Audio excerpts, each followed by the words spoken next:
Wolf, thank you so much. Here we go. On this Friday, I'm Brooke Baldwin. We begin with this new development just into us here at CNN. Russia's Vladimir Putin has called Iraq's Prime Minister Nouri al-Maliki, pledging his support for the Iraqi government. This development as the first contingent of as many as 300 U.S. military advisors heads to Iraq. They could land as early as tomorrow. Really, the big headline today here on this story: chemical weapons. Extremist fighters have taken a former chemical weapons production plant that still contains a stockpile of old weapons. In fact, you are looking at pictures. We went into the CNN vault today. This is back from a CNN crew shot this and went there back in 2002. Also, the State Department, quick to shoot down the threat of these chemical weapons, saying it would be, quote, very difficult, if not impossible, to safely move the materials. But we did a little digging today. So according to this 2007 CIA report, this facility is anything but safe. Let me just read part of this report for you. Quote, the most dangerous chemical munitions have been declared to the UN and are sealed in bunkers. Although declared, the bunker's contents have yet to be confirmed. These areas of the compound pose a hazard to civilians and potential black marketers.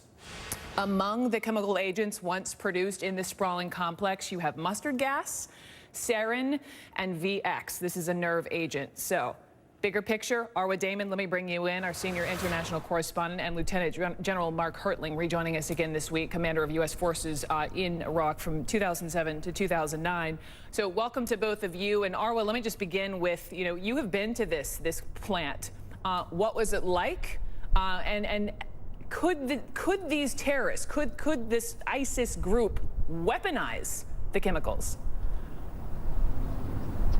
Well, to start with your second question first, it's highly unlikely that whatever chemical materials have been left behind could, in their current form, be manufactured into some sort of chemical weapon. That's not to say, though, that it's entirely impossible. Frankly, I'm not an expert, but from what we know about the materials that are stored there, this was a site that was visited by the United Nations weapons inspectors back in 2002, our own Nick Robertson going along with them. And even back then, they were deemed not to be of chemical weapons manufacturing grade, in the sense that they were not actually immediately capable of turning these into any sort of weapon that would potentially be delivering that deadly load, and that they do pose more of a danger to those who might try to move them at this stage. That being said, the complex itself, massive, sprawling, went there a few years ago, turned into an Iraqi air base meant to be the headquarters for the Iraqi Air Forces. The fact that ISIS has taken it over, I think, is just another indication of how little control the Iraqi security forces have in parts of the country,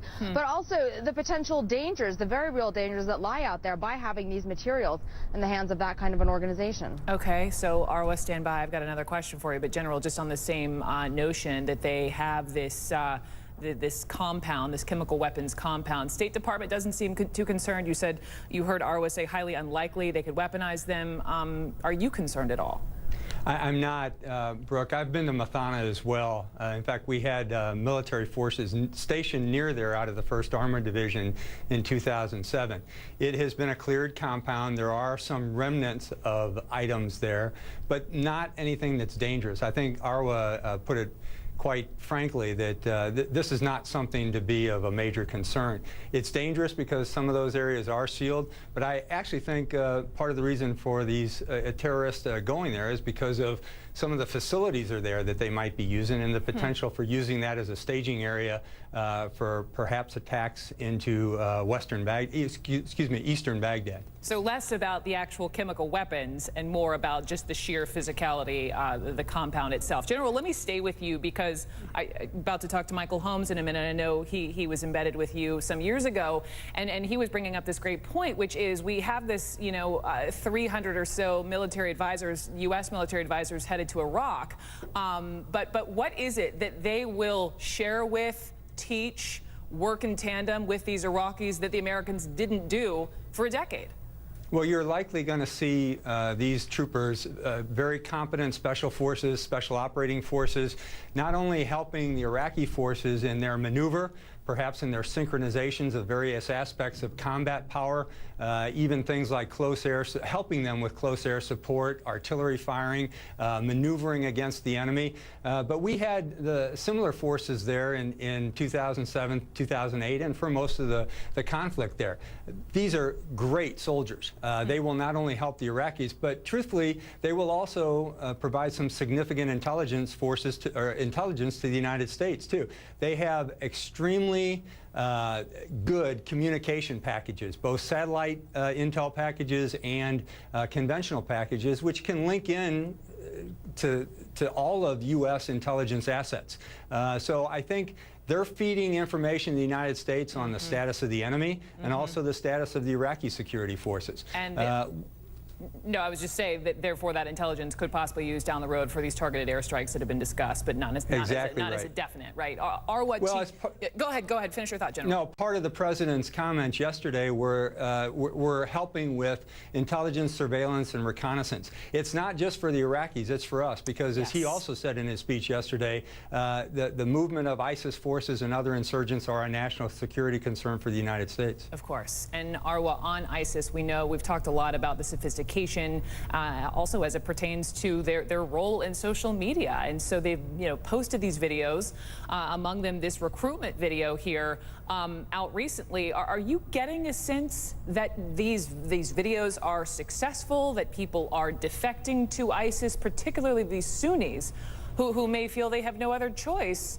but to join? Well, Brooke, when it comes to ISIS's activities on social media and those fairly slick videos that they are putting together, targeted specifically towards a Western potential jihadi audience, they are exhibiting a much greater level of sophistication than we have seen as of yet. They are significantly more sophisticated than Al-Qaeda in Iraq, for example, and ISIS has managed to attract more foreign fighters, more Europeans and Westerners into the battlefield than Al-Qaeda in Iraq ever did. So it's a much more developed organization that the Iraqi security forces are up against than the American military was ever facing during its decade plus in Iraq. So that being said, what kind of an impact is it having in terms of recruitment on the ground? Look, most people who are going to join ISIS are not necessarily going to join it because it has a very slick production video that's out there, or because they've launched a massive Twitter campaign. They're going to do so because they buy into this radicalized ideology, and that's where, if one wants to defeat ISIS, one needs to eliminate the factors that allow that radical ideology to exist. I did find it interesting that this most recent recruitment video, of all languages they chose, it was in English. Arwa Damon, thank you. Lieutenant General Mark Hertling, thank you very much.